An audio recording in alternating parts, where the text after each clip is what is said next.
rằng lệ nắng răng dài qua này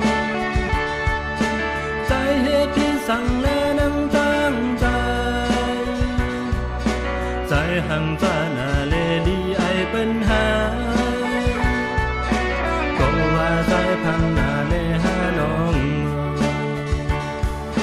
tăng hắc say ngân khăn mai kề càng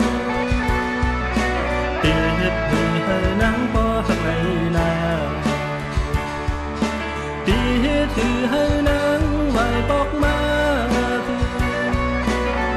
trái không quay mi rời lên đang hà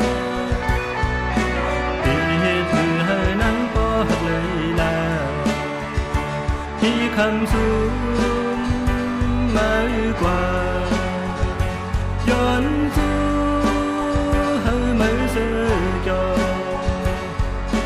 dọn du hấp mờ mờ nào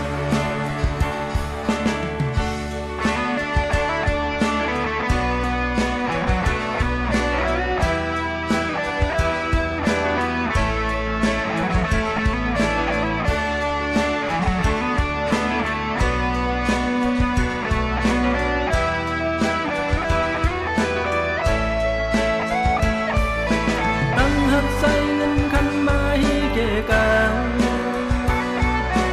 tiệt thì hơi nắng bỏ hấp này là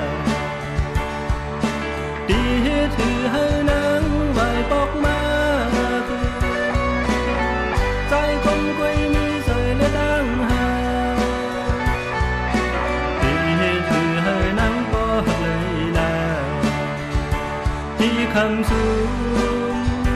mới qua dọn du hơi mới giờ cho dọn du hấp mờ mờ nào thoáng quay bắn mới dọn du cũng mới giờ cho dọn